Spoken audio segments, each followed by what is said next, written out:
गया था, और इनकम टैक्स 1961 तो पुराना चलना ही है।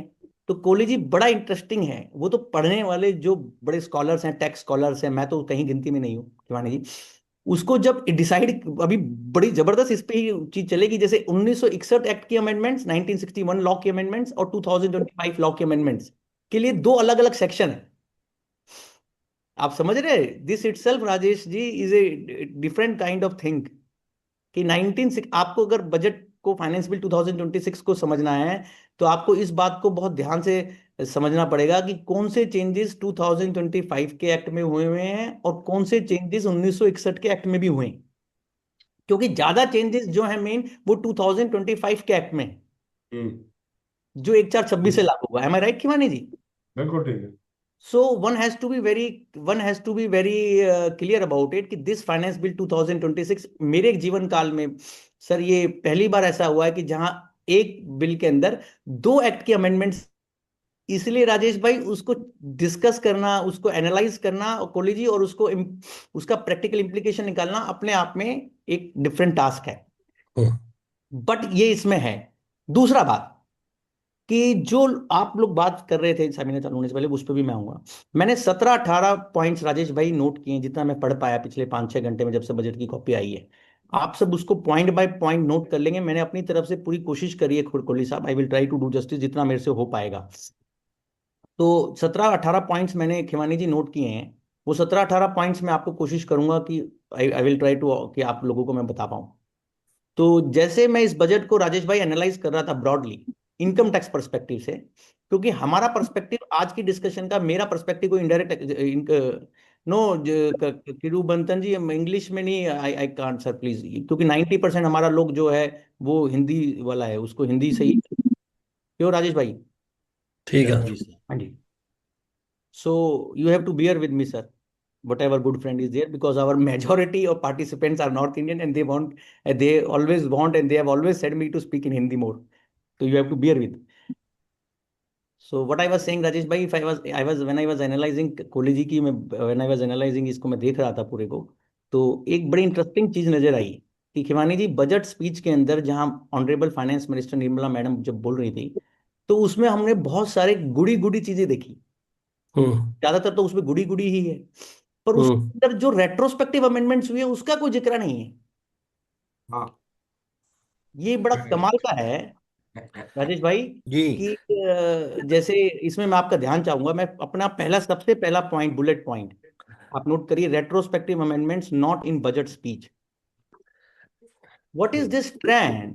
आई, with due respect, I am saying, all humility at my command, Agarwal साहब, I have no criticism to make, neither I have capacity nor I have intent. But this is an humble submission as a student of law, that when you make changes and when you discuss in the parliament and when you make see changes affecting lakhs and thousands of cases, Bansal sir, and you don't discuss in the budget speech, and they are being taken off note in the, when we read the finance bill completely. The moment the finance bill came, Rajesh Bhai will tell you, but within 2-3 minutes, I saw the bill. I find that most draconian changes on JAOFAO, document identification number, DIN issue, and transfer pricing, this section 144C, Roka bathroom issue, international tax, that controversy going on, and 92CA. There are four important aspects which has to be touched, sir, first, जिसमें दूसरी तीसरी at the copy outset. बना ली ना वो बात है। So retrospective amendments ऐसे ही not चल रही है, discussed in चल the रही है budget सर, speech. बिल्कुल Rajesh bhai, what I am saying is, कि ऐसे इसकी when आपने you, बढ़ाने की बात Babaji, की थी। kindly mute yourself. So Agarwal sir, what I was saying, कि this is a very unique or a peculiar trend, police Khimani ji, कि these amendments which are made in retrospective manner and touching 2021, touching 2009, why not they are being discussed in the budget speech? And when you say that, and I have a very serious submission to make, sir, these changes when this government, when this particular government makes, they say that we will not make. Earlier also, Rajesh, we have discussed this point. They said that we will not make. Retrospective. Jaitley sahab has said when in 2014-15. So, sir, please allow me to make my submissions according to my own way. Those who are in more hurry, they can please hear. So I will make my point according to how I understand. क्यों राजेश भाई? बिल्कुल sir. One cannot direct me to make the point in the manner in which one wants. So there are four important aspects which has to be taken note of at the outset. One is this amendment which is made in section 147A. See, Rajesh bhai, when these four amendments are made, these are made in 1961 Act also, and these are made in 2025 Act also. So these four amendments are made parallelly in both the laws. You can note. So as far as 1961 Act is concerned, the first change which I am highlighting is with this retrospective amendment, Rajesh bhai, which is affecting lakhs of taxpayers and which we have discussed in our channel also. हमने यहाँ पर भी आपका एक seminar रखा था specially dedicated जाओ फाओ पे. The 148 notice have to be issued, Khimani ji, in JAO mode or jurisdictional mode or faceless mode. And there has been lot of litigation across country. Various high courts have come, except two high courts. All the high courts in the country have favored in the taxpayers. Yes. Supreme Court, the matter is pending before Justice Nagaratna. Now, what they have done is they have made a section, they have proposed a section 147 capital. Now, because this change affects lakhs of taxpayers. Somebody has asked me to clarify also, Bansal Sahab or somebody, that what is this change about? So, Bansal Sahab, section 147A, sir, is the Income Tax Act 1961 and 2025, you can note 279 subsection 3, Rajesh bhai. 2025 का section है 279 subsection 3, sir. Are you noting? And in 1961 147. ये थोड़ा problem है, ये रहेगा क्योंकि अब दो लॉ साथ साथ चलेंगे. You have to be very clear. जो भी खिवानी जी बोल रहे थे कि इस खिवानी जी 1961 एक्ट को 2025 एक्ट की लैंग्वेज को चेंज को कंपैरेटिव एनालिसिस करके आगे बढ़ना है. Anyhow, 147A section says that any notice which has to be issued in section 148 or 148A proceedings, that has to be done by the concerned AO, not in the faceless mode or not by the assessment unit. So, and this change is made retrospectively from 1st April 2021. The interesting part, Rajesh Agrawal ji, Rajesh bhai, why I was taking pains to discuss it, because this is most important four changes in the bill. Without discussing them in detail, it is no use to hurry down and go. I can tell you in minute also. So point is this, कि you can come to memorandum, sir. आपके पास अगर bill है और memorandum है, if you can come to the memorandum, Rajesh bhai, there is a very interesting discussion here at page 49 and page 50 regarding this change of section 147A and 279 subsection 3 oblique. Now they have said that what is the background, what is the intent. Now there is a paragraph, Khimani ji, which they say that it was never the intention of the legislature to mandate the faceless assessment center or assessment unit in NFAC to involve in pre-assessment inquiry in any manner for the issuance of notice under 148A or 148. The faceless assessment for reassessment was only required to be carried out to the extent provided in section 144B. Now you see, Rajesh bhai, this is a very serious change without changing 151A, without changing the scheme made therein, without taking back that scheme, this change is made. That is why I was taking time to explain it. Khimani ji, am I there? Am I able to make my point? Absolutely. 47, you say that all the notices which have been issued in 148 or 148A have to be by the assessing officer only, the Horse National Faceless Assessment Center. And you have said that nothing operate in 151A, nothing said in 151A or scheme will apply. So for that, now not apply. For what will happen to that scheme and the section? Yes, the two will be in contradiction. So, and this is very typical that this amendment is not only retrospective, but they said that this was never the intention. Now, one could understand in a paragraph, number 6, Rajesh bhai, when they clarify this memorandum, they say that in 2025 Act we are making because this is a future legislation, we want certainty and complete thing. Yahan tak to sahi hai. But what is the sense of making this retrospective change in 1961 Act? I read this line. The Income Tax Act 2020, and please note every one of you, sir, this is a very typical, this is in all these four retrospective changes, this line is there, common line. Kakraji, the Income Tax Act 2025 is coming into force from 1/4/2026, 1st April 2026. The objective of the new law has been to provide simplicity in language and provisions so as to avoid interpretational issues and prevent litigation. Therefore, there is an urgent need to clarify the position of law in the new Income Tax Act. Very good. There is an urgent need. This urgent need was not felt when this 2025 Act was recently made. Is it made in very long back? Sorry, this is the question which I asked to myself. Rajesh bhai, this urgent need, if it was there, why not in the Act when 2025 Act was made, this was clarified? Yes, correct. The intention of the legislature also needs to be clearly laid out in the Income Tax Act 1961 so that the intent is uniformly reflected in the two acts. Sir, this is height of it, sir. Malab, you are saying that 2025 Act, we want to have better future things, so we are making it one point. But you say that we want to make parallel changes in the two acts because that is to be confirmed and uniform. Sir, in my understanding, to my little understanding and to my little brain, I have already given Rajesh bhai, this is height of it, sir.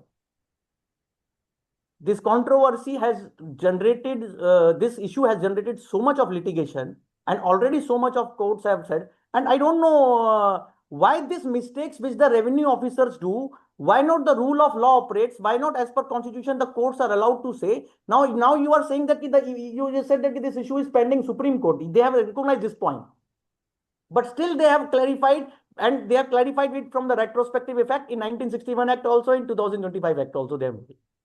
So, Khimani ji, to my understanding, if this there can be challenge to the aspect of whether this retrospective amendment aspect can be constitutionally challenged, definitely, especially when 151A scheme was there and doctrine of legitimate expectation, which we discussed in the last seminar before my father expired on 5th. So, Rajesh bhai, that is a point that this is one amendment which is definitely very painful, section 147 capital A and section 279(3) Bansal Saab, that notices issued in 148 and 148A have to be by the JAO. They said that they will be by AO only and they will not be in the faceless mode. And section 151A has not been changed. There is no change in 151A, Rajesh bhai. Are you getting? There is no change in the scheme. That section 147 is made an isolated section so that whatever they want to say, whatever suits them, they can make it. Sorry, this is humbly like this. Khimani, any question? Absolutely clear. Absolutely clear, sir.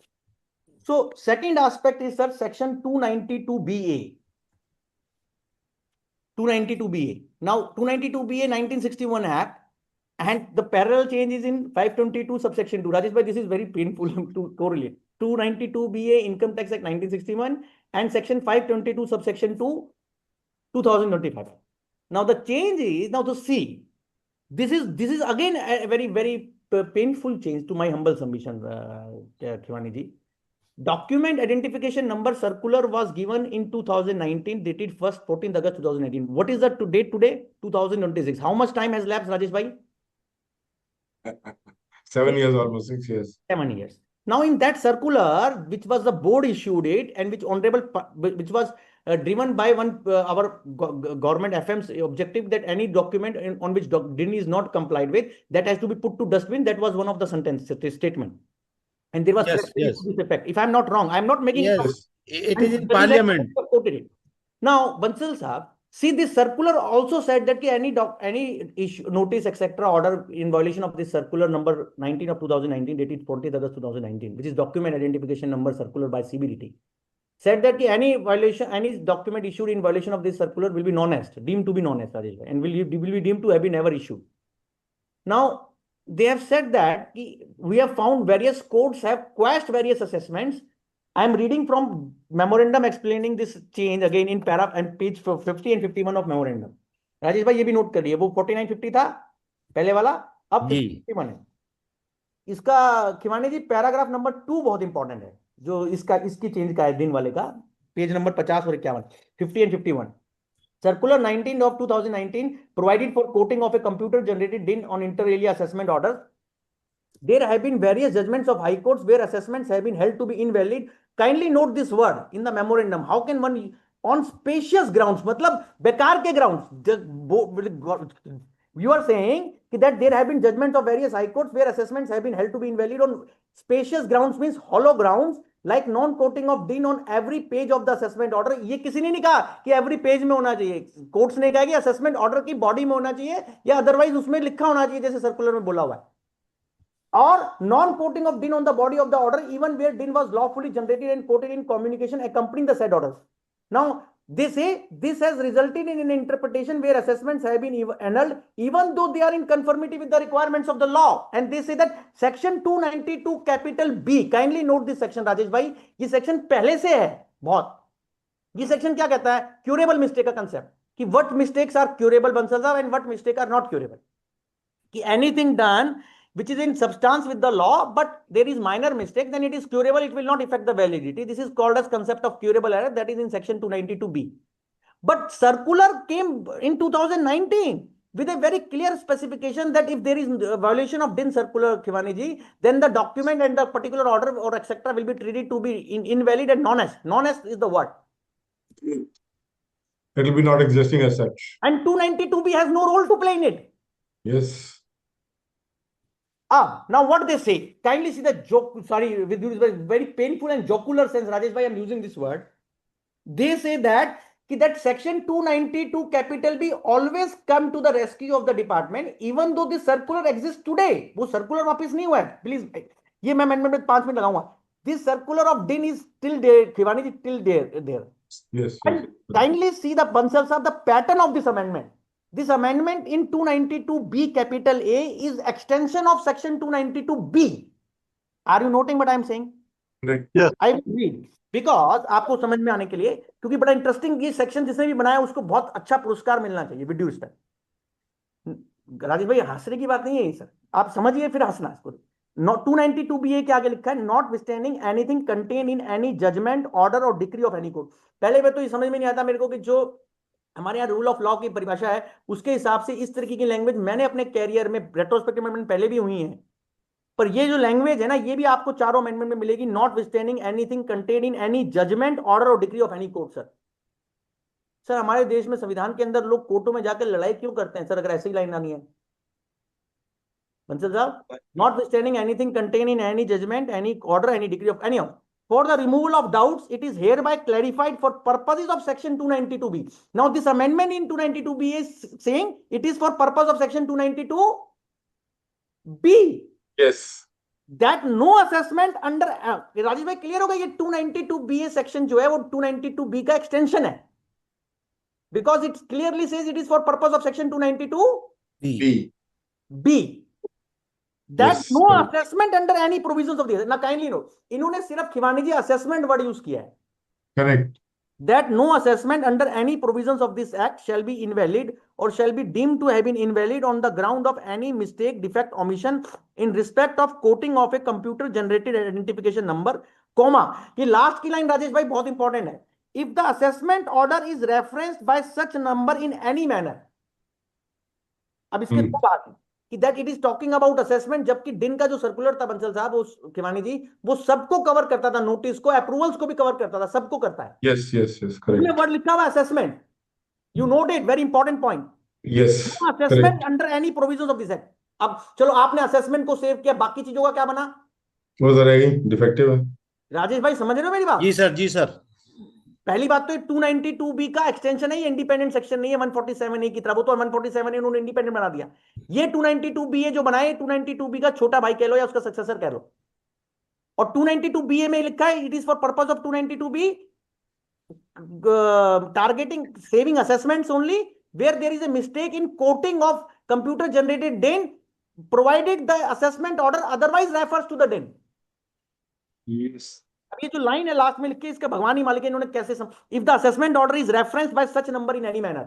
बहुत सारे cases में राजेश भाई order में DIN नहीं है, नहीं है, नहीं तक से बताया हुआ है, 2-4 महीने बाद बताया, श्रद्धा किसी ने 1 दिन बाद बता दिया, किसी ने 15 दिन बाद बता दिया, किसी ने 1 महीने बाद बता दिया, अलग लेटर से आया कोहली साहब। अब इस लाइन का अनुवाद क्या है? If the assessment order is referenced by such number in any manner का मतलब ये राजेश भाई मेरे को जो समझ में आया कि उस असेसमेंट ऑर्डर में अदरवाइज कहीं से DIN निकल के आ रहा है।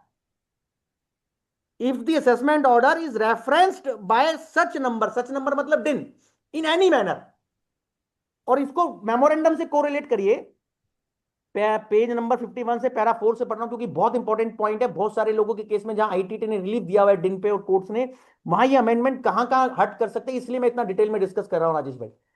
Accordingly it is propose to clarify in section 292BA that not, ये तो मैंने पढ़ दिया आपको, इसके अंदर एक पैरा 4 से पढ़ रहा हूं मेमोरेंडम के पेज 51 पे। This amendment seeks to clarify as long as there is a reference of DIN in the assessment order. Rajesh भाई मैं नहीं बोल रहा, मेमोरेंडम में लिखा है। This amendment seeks to clarify as long as there is a reference of DIN in the assessment order, the same would be sufficient compliance even if there may be some minor mistakes, defects or omissions in notices, summons in relation to such assessment। Now इसका मतलब, इस line का मतलब तो ये हुआ कोहली जी की assessment order में अदरवाइज खिवानी जी DIN होना चाहिए। बिल्कुल बिल्कुल। किसी बॉडी में किसी जगह छोटा मोटा होना चाहिए बस। हाँ, वो छोटा मोटे की बात नहीं है। और 153D के अप्रूवल में अभिलाष भाई पूछ रहे हैं, देखिए सर, ये मैंने इसलिए आपके सामने पढ़ के बताया, इसके ध्यान से पढ़ेंगे। इसमें असेसमेंट ऑर्डर और असेसमेंट की बात करी है, इसमें अप्रूवल नोटिस, जैसे नोटिस में डिन नहीं है 148 के, कम्युनिकेशन है, जैसे approval by the senior authority नहीं है, तो वो गया नहीं काम से, नहीं, सेव नहीं कर रख सकता, क्योंकि इस सेक्शन that को किसी नहीं पढ़ सकते।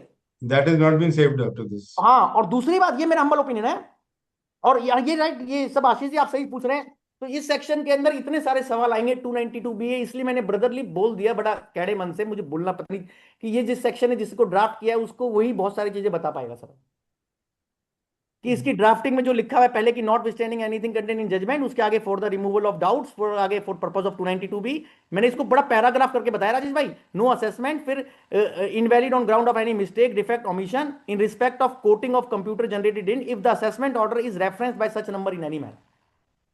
पर इससे ऊपर का एक सवाल खोल लीजिए कि ये अमेंडमेंट तो आ गई, अब इन्होंने कर दी। अब क्वेश्चन ये है कि इन्होंने लिखा कि this clarification in income tax act shall come into effect with retrospective effect from 1 October 2019। Note करिए जरा डेट, उसकी उस वाले की डेट कब थी, 147 वाले में 1/4/21 राजेश भाई, इसकी कब है, 1 अक्टूबर 19 19 वो 1 अक्टूबर 19, ये इन्होंने 1 अक्टूबर 19 से डाला इसको, जी जी जी 1 अक्टूबर 19 से वो लागू हुआ था, इंप्लीमेंट हुआ था, 1 जी अक्टूबर जी से जी था उसका। हालांकि वो डेट सर्कुलर की 14 अगस्त की थी, वो 1 अक्टूबर से था कुछ उसमें। तो कहने का मतलब ये कि कोहली जी आज 2026 में 19 का चेंज हो रहा है और आपने ही सर्कुलर को बनाया, वो सर्कुलर एज इट इज है। सर्कुलर तो विथस्टैंड करा ना सर। इस सेक्शन को आपके सामने मैंने 3 बार पढ़ दिया राजेश भाई, आपको ये नजर आया इसमें सेक्शन में कहीं ये लिखा हुआ है कि वो जो सर्कुलर है वो चेंज हो जाएगा? They have amended 292B. वहां वहां 151A को चेंज नहीं किया, नोटिफिकेशन स्कीम को चेंज नहीं किया, यहाँ सर्कुलर को नहीं किया, ये किस तरीके का अमेंडमेंट है सर? सॉरी, मेरे को कुछ नहीं आता समझ में आया, ये मान के चलिए मैं बिल्कुल भोंदू हूँ। हैं खिवानी जी? ठीक है सर, आपने ठीक पॉइंट आउट कर दिया, बहुत बढ़िया। वहां, अरे भाई आप उसके मेन सेक्शन में चेंज करिए ना, अगर आपको करना भी है, ठीक है भाई, आपको कौन रोक सकता है, लेजिस्लेचर है, पार्लियामेंट है, सुप्रीम सोवरेन Yes. पावर है केवल जी, तो आप उसमें लिखते ना कि 151 में लिखते, उस स्कीम को वापस लेते और उसको चेंज करके वहां करते, अलग से सेक्शन बना दिया, यहां पर भी आप अलग से बना रहे हैं और उसमें सर्कुलर का तो नामो निशान नहीं है। आज मेरा क्वेश्चन ये है कि इस सेक्शन के आने के बाद उस सर्कुलर को और इन दोनों को साथ साथ गाड़ी में एक ट्रेन में कैसे चलेंगे भाई बहन की तरह? नहीं चल सकते। नहीं, कमाल है सर, ये क्वेश्चन नहीं आएगा माइंड में कि सर्कुलर चलेगा या ये चलेगा? एब्सोल्युटली और ये करेक्ट। पास्ट कमीशंस को सेव कर रहा है, ये आगे वाले के लिए भी लाइसेंस दे रहा है कि करो भाई साहब जो करना है। बगैर दिन का कर लो, कोई दिक्कत नहीं है। हाँ, तुम गलती करते रहो, एसएससी की गलती वजह से राजेश उठाते भाई, एक क्वेश्चन आया दिमाग में बात करते करते कि क्या ये अमेंडमेंट जो हुई है जी जी तो ये अमेंडमेंट दिन वाली, कि ये कह रही है कि ये भी कह रही है कि नहीं, अगर एओ साहब ने आगे के लिए भी सेव करेगी, एक तो पास्ट एक्शंस को सेव करे और एक फ्यूचर भी कहे, और यस ये यस सर्कुलर मॉडिफाई हो गया है। Sir all lapses are condoned by the department. तो सर ये देखिए सर्कुलर क्यों बना, उस सर्कुलर में नॉन एस्ट क्यों लिखा, उस सर्कुलर के आज भी गवर्नमेंट कहती है उस सर्कुलर से अबाइड है, उसके अंदर एक पॉलिसी थी बहुत बड़ी कि हमारे ऑफिसर्स की ऑडिट ट्रेल रहेगी, वो कंसेप्ट कहां चला गया? सुप्रीम कोर्ट का एक डिसीजन था जस्टिस एमआर शाह का आर्टिकल 32 में, जो चार्टर्ड अकाउंटेंट की पीआईएल पे था, प्रदीप गोयल साहब सीए साहब की, वो रिपोर्टेड ऑर्डर है जीएसटी में कि डिन का कंसेप्ट बहुत बढ़िया सब जगह होना चाहिए और उस पर इनवैलिडिटी होनी चाहिए। Yes sir yes sir. अब बताइए इसका क्या बना राजेश भाई? मैंने मेरा क्वेश्चन ये है कि सर्कुलर, आपका भी बहुत सारे लोग होगा कि सर्कुलर भी साथ चलेगा और अमेंडमेंट भी साथ चलेगी, एक में यस दूसरे में नो। जैसे वो धमीजा जी वहां स्कीम भी साथ चल रही है और सेक्शन साथ चलेगा। अब वो कह रहे हैं स्कीम को छोड़िए, अब हमारा हम जो कह रहे हैं ये ठीक है। दोनों। तो ये दोनों चेंजेस मैंने जब पहले बजट पढ़ा था तो दो आए थे, दो चेंज हो रहे हैं सर, जो मेरा सब्जेक्ट नहीं है, पर हाँ उस पे भी ऐसे कुरुक्षेत्र हुआ है, महाभारत हुआ है, जैसे इन दोनों पे हुआ है। और इस पे राजेश भाई मुझे लगता है कि अगर इन पे अमाउंट ऑफ रेवेन्यू निकाला जाए ना, विद ड्यू रिस्पेक्ट, हालांकि ये पूछने की बात नहीं है, पर इस पे कोई पूछा जाए कि भाई साहब आप आपके इस रेट्रोस्पेक्टिव चेंज से आपको रेवेन्यू कितना मिलेगा, सोचिए, आकलन करिए। अरे ये बनी वाली बात है सर, बनिए वाली, भाई साहब आपको कितने लक्ष्मी प्राप्त होगी इससे? कॉस्ट इफेक्टिव होना चाहिए, तभी तो करो, नहीं नहीं ऐसा सर, मत इतनी करो। जबरदस्त होगी आप सोच भी नहीं सकते कितना हाँ। रेवेन्यू सेव हो गया। हाँ, सारे जितने भी थे इनवैलिड ऑर्डर सारे वैलिड कर दिए विदाउट डिन वाले। हाँ, तो दिन वाला भी हो गया, जाओ फाओ भी हो गया राजेश भाई। और जाओ ये फाओ वाले हो गया। दो चीज अच्छी चेंज के लिए आ रही है, नहीं तीसरा चेंज नोट करिए प्लीज, टाइम 144C एक सेक्शन है जिसमें लिखा है जहां ट्रांसफर प्राइसिंग और नॉन रेजिडेंट है उनकी असेसमेंट से रिलेटेड, जहां डिस्प्यूट रेजोल्यूशन पैनल की डायरेक्शंस आती हैं, वहां एक मैकेनिज्म है सेक्शन 144C 1961 एक्ट का, और जो नया एक्ट है उसका 275 286। नोट करिए 144C और 275 286। राजेश भाई इतना कमाल का ये चेंज है, ये भी उसी टोन में है। ये भी पेज नंबर नोट कर लीजिए, मेमोरेंडम का जो क्लैरिफाइड है, पेज नंबर 51 52 53। ये कह रहे हैं जितने भी कोर्ट्स ने ये इंटरप्रेट किया ना इन सेक्शनों को, और इसमें तो सब उनके खिलाफ है। सुप्रीम कोर्ट ने स्प्लिट वर्डिक्ट दिया है, दो जजेस में, जस्टिस नागरत्ना मैडम और जस्टिस सतीश कुमार साहब में, उनमें डिफरेंस हुआ था, तो थर्ड वो स्प्लिट वर्डिक्ट हो गया। तो उन्होंने कहा नहीं साहब, वो केस रोका बाथरूम की कोई कंपनी का है, उससे रिलेटेड ग्रुप से है, शेल इंडिया से। तो कहने का मतलब कोहली साहब उसमें इशू क्या था 144C में कि लिमिटेशन कैसे काउंट होगी, और इसमें भी कई जगह इन्होंने बहुत बड़े लेवल पे मिस्टेक्स कर दी थी इसको इंटरप्रेट करने में। अब इन्होंने चेंज क्या किया राजेश भाई, आप नोट कर लीजिए, सेक्शन 144C में 1961 के एक्ट में जो चेंज है वो 2009 से चेंज है। Date of effective is 1/4/2009। Himani ji oh my हाँ। गॉड, 2000। यस नो नो भाई साहब राजेश अग्रवाल जी, रेट्रोस्पेक्टिव अमेंडमेंट का पूरा युग वापिस आ गया है, बिल्कुल बिल्कुल। यस और हम कहते हैं कि हम टैक्स फ्रेंडली हैं। यस रेट्रोस्पेक्टिव चेंज किसके ऊपर एफरेंटेशन है? आप देखिए इन्होंने खुद ही कहा था, फिर आप भी उसी चलते आ गए रेट्रोस्पेक्टिव 2009 से कर रहे हैं, बताइए। करेक्ट और उसमें कह रहे हैं कि नहीं हमारी इंटेंशन ये थी और कोर्ट्स ने गलत कहा। भाई साहब फिर तो ये बात आ गई कि आपकी इंटेंशन तो वो हमेशा वही होगी जो एसएससी को नुकसान पहुंचा रही है, और रेवेन्यू नुकसान पहुंचा रही है, करेक्ट। आपके जब ऑफिसर गलती जो मर्जी करें। हम सर रेट्रोस्पेक्टिव जाएंगे तो हमें अपडेटेड रिटर्न भरनी पड़ेगी और टैक्स भी ज्यादा देना पड़ेगा। अभी आते हैं सर, रुकिए तो सही, मैं कह रहा हूँ कि ये 144C का चीज नोट कर लीजिए। इन्होंने क्या कहा है, इन्होंने मेमोरेंडम से बता रहा था 144C सेक्शन में 1961 में, और 275 286 2025 के एक्ट में। इन्होंने राजेश भाई कहा है कि लिमिटेशन कैसे काउंट होगी।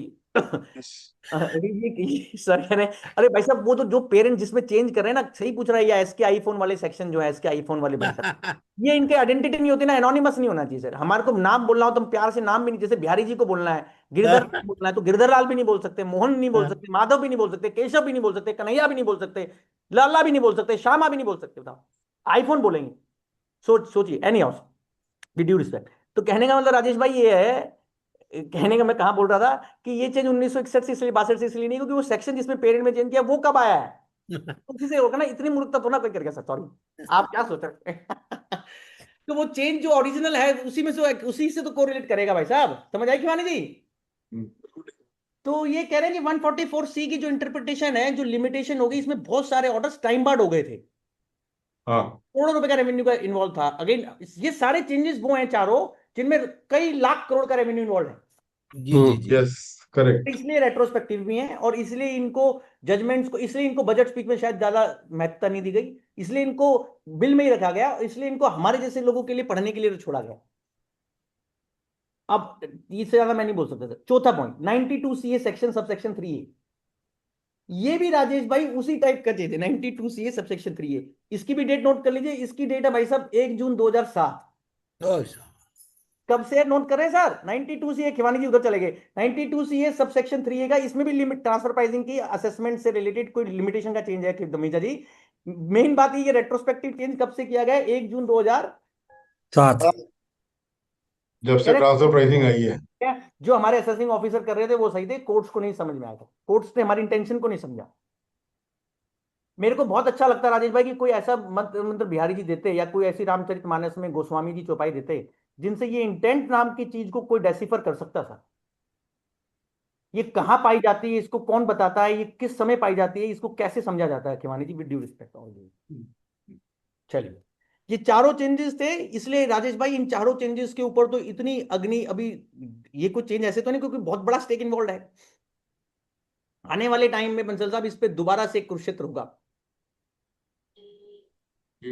अब अगला पॉइंट, नो दूसरा नंबर पॉइंट सर, इस बजट के अंदर, इस फाइनेंस बिल में राजेश भाई, ये चेंज जो मैं अब आपके सामने डिस्कस कर रहा हूं, ये आप नोट कर सकते हैं, ये 2025 के एक्ट में इन्होंने करा है, और इसमें पेनल्टी के कंसेप्ट को फीस में ले आए हैं। अच्छा, पेनल्टी से रिलेटेड बहुत सारे चेंजेस हैं, बट एक चेंज बड़ा इंटरेस्टिंग ये है, जो मैडम ने बजट स्पीच में बोला था, इसको बजट स्पीच में बोला था कि उन्होंने कहा कि हम बहुत सारे लोग चीजों को लिटिगेशन और ईज ऑफ वो करने के लिए पेनल्टी से फीस में ले आए। अब फीस क्या होता है खिवानी जी?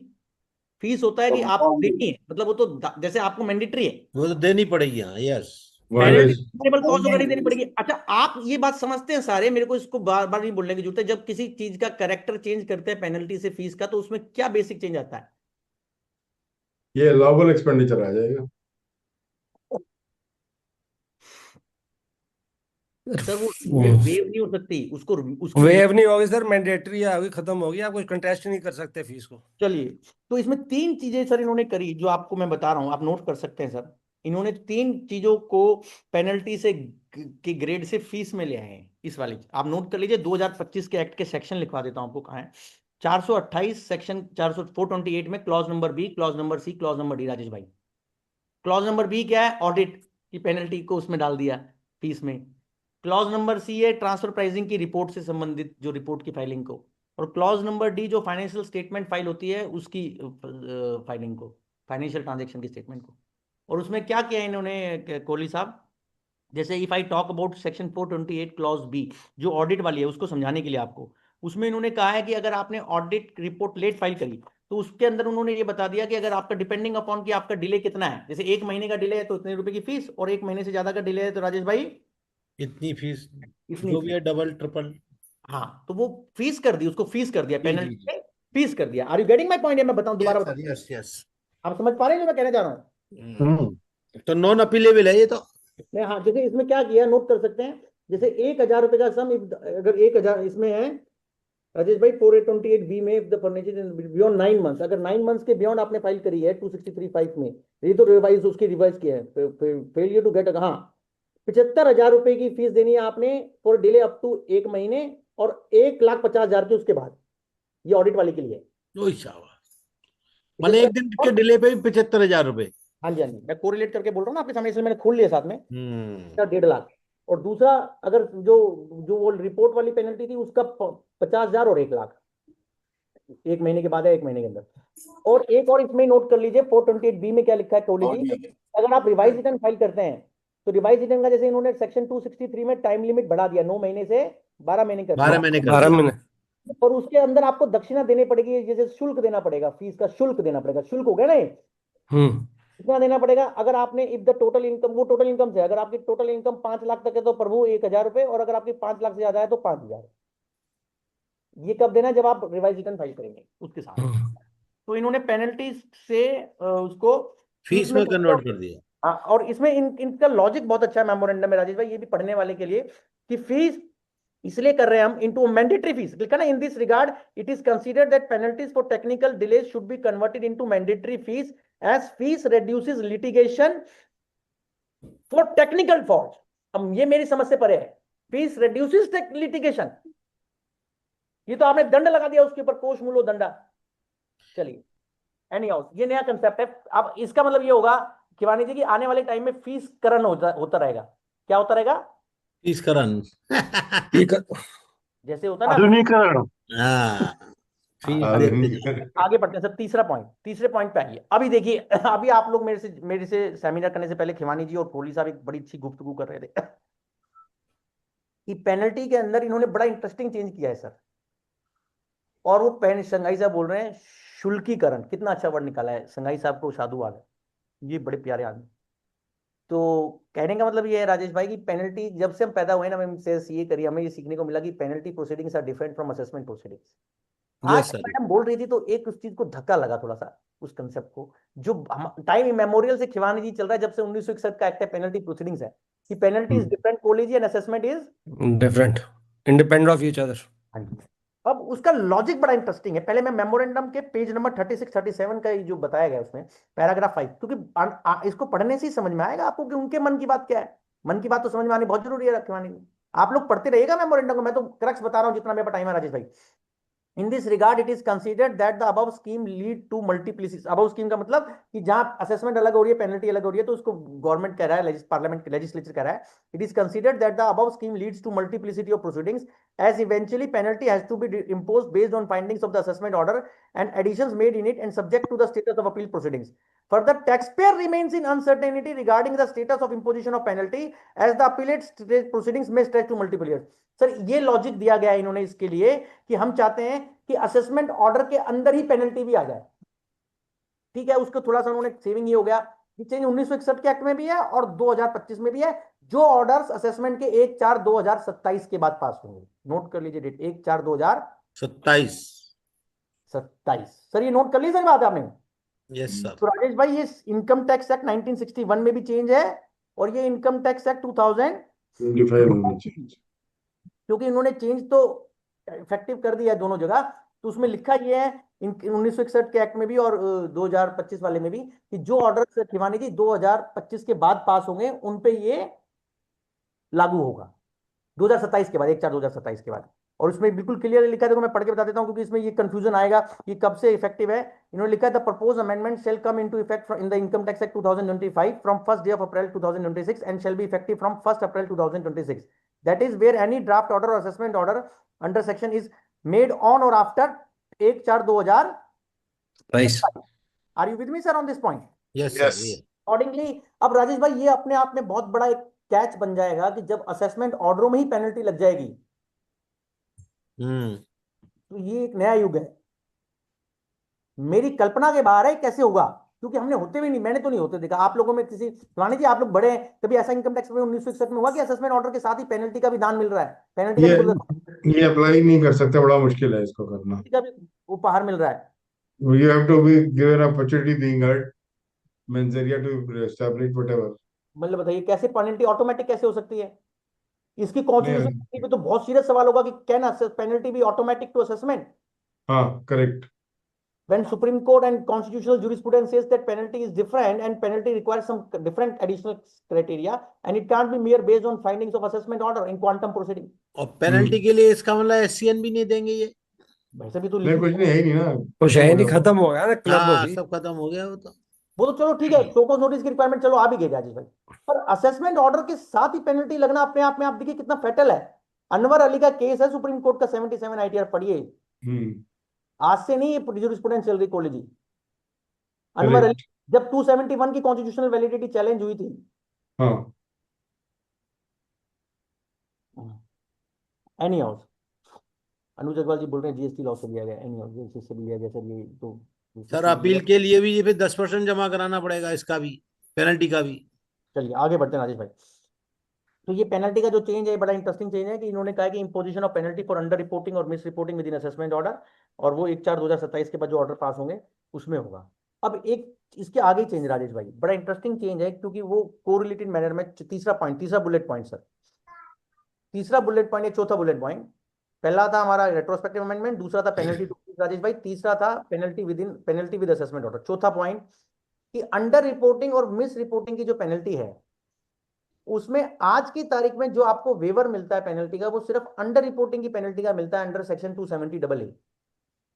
आप नोट करें सेक्शन 270AA है 1961 के एक्ट का और 2025 के एक्ट का सेक्शन 440 का, वो सेक्शन 440 है 2025 के एक्ट का और 1961 के एक्ट का है 270AA। अब राजेश भाई इसमें क्या इंटरेस्टिंग चीज है कोकमानी जी कि इन्होंने कहा, अब देखिए ये मेरे को मैं इसको क्रिटिसाइज नहीं कर रहा हूं, बट इन्होंने कहा कि नहीं पहले तो हम मानते थे कि सिर्फ अंडर रिपोर्टिंग वाले लोगों का ही स्वागत है पेनल्टी के और प्रोसिक्यूशन के कम्युनिटी में, बट हम मानते, इन्होंने कहा भी इस चेंज में दोनों जगह जो किया कि जो लोग मिस रिपोर्टिंग से भी है वो भी उनका भी स्वागत है, वो भी आ सकते हैं वेवर कराने के लिए, बशर्ते क्या करना पड़ेगा उनको जितना टैक्स है उतना एडिशनल टैक्स और 100% एडिशनल टैक्स देना पड़ेगा। यस। तो आपका स्वागत कब हुआ इम्यूनिटी से? जब आप इसमें लिखा क्लियरली कि that when you will pay 100% of the tax, आपको पढ़ के बताऊं लाइन सर, इसमें लिखा है taxpayer is required to pay an additional income tax to the extent of 100% of the amount taxable in lieu of the penalty, तब उसका prosecution wave हो जाएगा 270AA में और 440। तो राजेश भाई ये चेंज नोट कर लीजिए सेक्शन 440 का और सेक्शन 270AA का कि immunity from penalty was limited to earlier under reporting only, it can be now to mis reporting provided you come with the गुलदस्ता हैवी गुलदस्ता ऑफ 100% एडिशनल टैक्स। चलिए पांचवा चेंज राजेश भाई ये बहुत इंपॉर्टेंट चेंज है, इसको मुझे इसके ऊपर आपको अलग से एक सेशन कराना पड़ेगा, मैं पहले से बोल रहा हूं लिख लो इसको। ये एक वो सेक्शन का चेंज है जिससे हम और बहुत सारे टैक्स पेयर्स इंडिया के प्रभावित रहे, 115BBE, और मेरे से भी आपने कई बार बुलवाया। अच्छा मेरा सेक्शन इसलिए फेवरेट है क्योंकि मेरे को सारा काम ही ज्यादातर मेरे कैरियर में मैं यही कर रहा हूँ, सर रीओपनिंग और 68 और 69। अब 115 बीबी सेक्शन तो 1961 का है, 1961 के एक्ट में चेंज नहीं है, प्लीज नोट, कंफ्यूजन ना हो। जो उसका 2025 का सेक्शन एक्ट का सेक्शन है 195, उसमें चेंज है। शिवानी जी बात समझ में आ रही है? जैसे 115 बीबी कहता है अगर आपका एडिशन 68 वगैरह में हो रहा है तो रेट ऑफ टैक्स कितना होगा? 60%। 60%। तो उसको कर दिया 30। अब इन्होंने जब 2025 में बनाया राजेश भाई, तो इन्होंने कहा वो भी वही ले लेते। मैंने पहले भी जब आपके यहाँ जब 2025 एक्ट पे बोला था तब भी बोला था, मैं इसको क्रिटिसाइज करता हूँ क्योंकि 60% हुआ था डिमोनेटाइजेशन में, वो डिमोनेटाइजेशन आज 2026 में दोनों चल रहा है। अब इन्होंने कहा कि बड़ी इंटरेस्टिंग बात लिखी है जहां ये चेंज डिस्कस्ड है, ये इस बजट का एक पॉजिटिव चेंज है। और इफ वे से कि इट्स ए वेलकम चेंज, कि इन्होंने माना है कि ये 60% का टैक्स रेट प्रोपोर्शनेट नहीं है। The word used is proportionate. आपको याद है राजेश भाई, जब आपने लास्ट सेमिनार मेरा कराया था तो मैंने उसमें डॉक्ट्राइन डिस्कस करी थी yes proportionality. Yes yes, sir, proportionality. इसमें मैंने जस्टिस सूर्यकांत जो हमारे मुख्य न्यायाधीश हैं उनका जजमेंट भी बताया था। जी जी जी जी। मैं कोरिलेट करके बता रहा हूं कि हर एक कोले की बड़ी इंपॉर्टेंट बात है।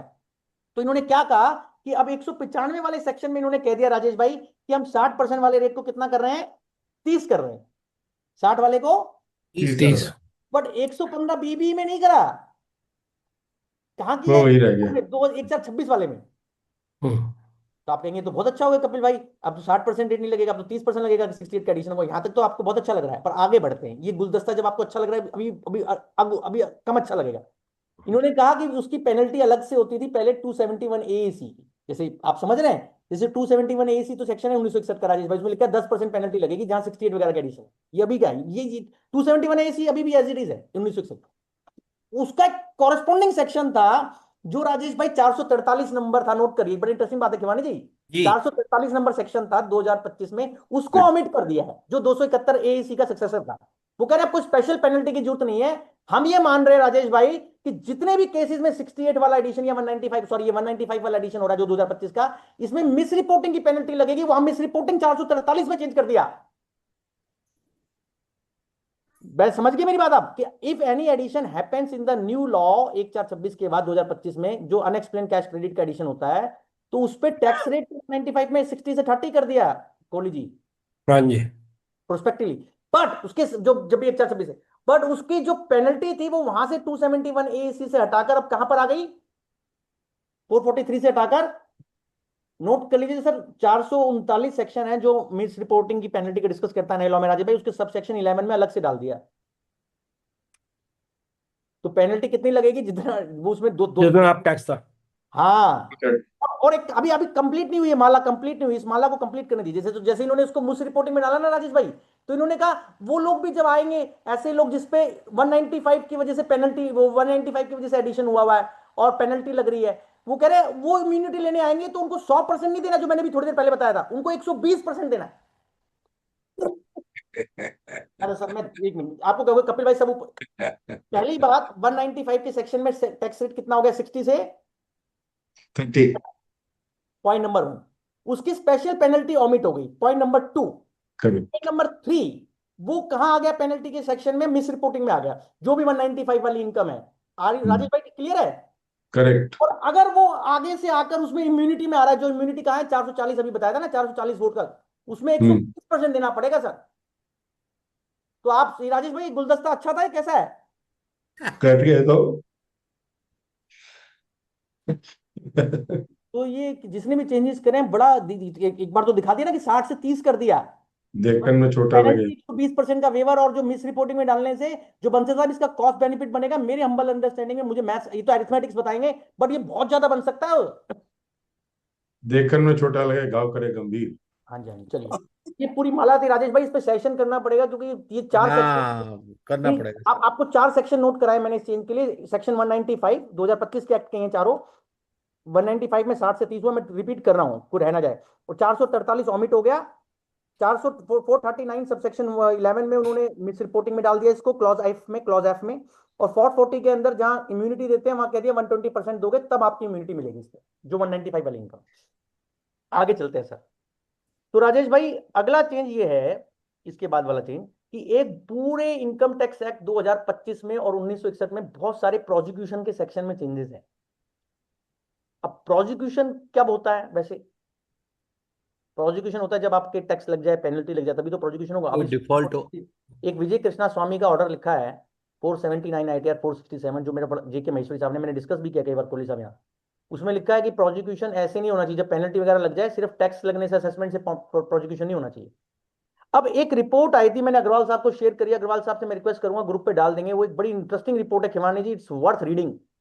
नीति आयोग के किसी बहुत बड़े एक कमिटी ने एक रिपोर्ट बनाई थी, इनकम टैक्स एक्ट 2025 जो नया बना है, उसके अंदर की उसमें जो प्रोसिक्यूशन के सेक्शन है उनको डिक्रिमिनलाइज, उनको सॉफ्टन किया जाना चाहिए था। कमाल की बात देखिए, 2025 के एक्ट के ऊपर वो रिपोर्ट आई हुई है, पब्लिक डोमेन में 82 पेज की वो रिपोर्ट मैंने भेज दी है। उस रिपोर्ट का नामो निशान भी नहीं है धमीजा जी, वो कोई बात नहीं, पर उन्होंने ही कहा था कि सारे सेक्शनों में जितने आपने भयंकर प्रोसिक्यूशन कर रखे हैं आधे से ज्यादा गलत है, डिक्रिमिनलाइज होने चाहिए, या पेनल्टी ही लगनी चाहिए, और या आपने ऑफिसर को सेंसिटाइज करिए कि TDS के ऊपर क्या प्रोसिक्यूशन होता है, उन्होंने लिखा हुआ उस रिपोर्ट में। जबकि हालांकि चेंजेस है प्रोसिक्यूशन में अच्छे, कि उन्होंने उसको, मैं 7-8 पॉइंट आपको लिखवा रहा हूं कि उन्होंने रिगोरस इंप्रिजनमेंट से लिख दिया। आप नोट कर लीजिए राजेश भाई, जो बुलेट पॉइंट डिस्कस कर रहे हैं उसमें रिगोरस इंप्रिजनमेंट की जगह सिंपल इंप्रिजनमेंट आ गया। जहां मैक्सिमम 7 साल था वो 2 साल और 3 साल रह गया, सब्सिक्वेंट ऑफेंस के लिए 3 साल 2 साल रह गया खिमानी जी। और सबसे इंपॉर्टेंट बात कि डिस्क्रिप्शन दे दी कोर्ट को फाइन या इंप्रिजनमेंट की, पहले नहीं थी। डिस्क्रिप्शन दे दी कोर्ट को, या तो फाइन लगा सकता है, दोनों लगा सकता है, या इंप्रिजनमेंट। और 10 लाख रुपए का जहां टैक्स क्वांटम इन्वॉल्व है उसमें फाइन ही लगेगा, उसमें इंप्रिजनमेंट नहीं हो सकता। और कुछ को डिक्रिमिनलाइज भी कर दिया, जैसे आपने ऑडिट बुक्स वगैरह प्रोड्यूस नहीं करी, वो पहले प्रोसिक्यूशन था उसके लिए, उसको हटा दिया। तो कहने का तात्पर्य यह है कि 7-8 बुलेट पॉइंट्स हैं, वो कहां हैं, वो मेमोरेंडम के अंदर बड़े अच्छे से लिखे हुए, पेज नंबर 21 पे पैरा 7 में। The nature of punishment is change from rigorous imprisonment to simple imprisonment wherever prescribe in the sections. मैं भी आपको सेक्शन लिखवा रहा हूं कौन से। Maximum punishment is proposed to be limited to 2 years from its current 7 years, and for the subsequent offense it is reduced to 3 years from 7 years. Wherever punishment of offense is prescribed is based on grading of amount. अब देखिए राजेश भाई बड़ा interesting है, इसमें इन्होंने grading की है कि 50 लाख, 50 लाख से कम 10 लाख और 10 लाख से कम। कोहली साहब ने समझ में आ रही मेरी बात? हाँ जी सर। यहाँ टैक्स इन्वॉल्व 50 लाख से ज्यादा है, इविजन वगैरह का जो रेलेवेंट अमाउंट है, और वरना 50 से कम है 10 तक है, और 10 से कम है, 10 से कम में सिर्फ फाइन, 10 से 50 तक में लिमिटेड 6 महीने का प्रोसिक्यूशन, और सबसे ऊपर वाले में 2 साल और डिस्क्रिप्शन है। बट कमाल की बात यह राजेश भाई, जो वो रिपोर्ट थी जो मैंने आपको भेजी है अभी और आप सबको भेजेंगे, उसमें तो उन्होंने बहुत कुछ बोल रखा था। उसमें तो उन्होंने ये भी कह रखा था कि कुछ सेक्शनों में जो इन्होंने अभी तक भी डिक्रिमिनलाइज नहीं किया, जैसे TDS सेक्शन को उन्होंने कहा था पूरा हट जाना चाहिए, पेनल्टी लगनी चाहिए। और उन्होंने ये भी कहा था कि अपने ऑफिसरों को सेंसिटाइज करिए, यह चीज आपने कर दिया। उसमें उन्होंने ये भी कहा था कि prosecution should be last resort. अभी भी क्या हो रहा है, प्रोसिक्यूशन जितने लॉन्च होते हैं उसका पर्पस कंपाउंडिंग होता है। इतना बड़ा पार्लियामेंट ने जो चेंज किया है जो उस रिपोर्ट के कहने से, वो तो तब सार्थक होगा ना कोहली जी, जब उसके अंदर जो ऑफिसर उसको एग्जीक्यूट कर रहे हैं वो हर एक केस में जाकर प्रोसिक्यूशन कंप्लेंट नहीं फाइल कर देंगे क्रिमिनल कोर्ट में। जी सर। और हर एक को कंपाउंडिंग कराने के लिए नहीं कहेंगे खिमानी जी। चलिए चेंज अच्छा है, ये सेक्शन नोट कर लीजिए, जो नए एक्ट के सेक्शन है सब में चेंज है, और पुराने एक्ट में भी है, 1961 में भी है और 2025 में भी है। मैं नए वाले लिखवा देता हूं। मैं सेक्शन 473, 474 से 473 से लेकर 473 से 485 और 495 नोट कर लीजिए Khimani ji. 473 to section 485 and 495 of 2025 act. और ये चेंजेस 1961 के एक्ट में भी है, जैसे 276 बी TDS प्रोसिक्यूशन का सेक्शन है, 276 सी TCS से संबंधित प्रोसिक्यूशन का सेक्शन है, जो 276 सी टैक्स इवेजन से रिलेटेड है, 276 double C Kohli ji return filing से रिलेटेड है। Are you getting? इनको भी चेंज कर दिया उन्होंने। तो चेंज का पर्पस बहुत अच्छा है, बट ये तभी सार्थक होगा खिवानी जी जो इसको एग्जीक्यूट कर रहे हैं ना, वो भी उस मर्यादा में रहे और लोगों को कंपाउंडिंग की तरफ ना धकेलें, और वो जो रिपोर्ट है उसके साथ इन चेंजेस को पढ़ें। हालांकि मेरे को पूरी बजट स्पीच में, तो हमारे CA की आदत है बंसल साहब, इस पूरी बजट स्पीच में मैंने उस रिपोर्ट का रेफरेंस नहीं देखा, जिसकी वजह से मुझे लगता है चेंज हुए हैं। वो अक्टूबर 2025 की रिपोर्ट है खिमानी जी, नीति आयोग की, decriminalisation of income tax section, और ये जो बजट है वो 2026 का है, आप कोरिलेट कर लीजिए। तो मोटे मोटे पॉइंट्स मैंने आपको इसमें बता दिए हैं। ये ठीक है, ये अच्छा चेंज है, वेलकम चेंज है, और इसके लिए पॉलिसी मेकिंग बॉडी को भी, जो कंपाउंडिंग वाली चीजें उनके अंदर भी माइंडसेट चेंज करना पड़ेगा। माइंडसेट का भी बहुत बड़ा खेल होता है कोहली जी, सिर्फ ऐसे चेंज करने से नहीं होता। आगे बढ़ते हैं सर। अगला चेंज है सर एक अपडेटेड रिटर्न। हमने एक पहले सेमिनार किया था अभी जनवरी में, मैं जो बात कर रहा हूँ बार बार, उसमें हमने पॉलिटिकल कॉन्ट्रीब्यूशन की बात करी थी, शिवानी जी याद है उसमें? करेक्ट। और लोगों को हम बात कर रहे थे कि अपडेटेड रिटर्न में जा पाएंगे नहीं जा पाएंगे धमीजा जी, वो True. इन्होंने उसको चेंज किया है। इन्होंने कहा है कि अपडेटेड रिटर्न में उन लोगों का भी स्वागत है जो लोग, ये दोनों सेक्शन में चेंज किया अपडेटेड रिटर्न का, 1961 वाले में भी चेंज है, 2025 में भी, नोट कर लीजिए राज।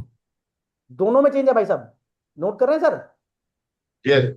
तो दोनों में चेंज क्या है? इनकम टैक्स एक्ट का सेक्शन जो आपको पता है कौन सा अपडेटेड रिटर्न का बंसल था, 139 सबसेक्शन 8 है, और नए एक्ट का 263।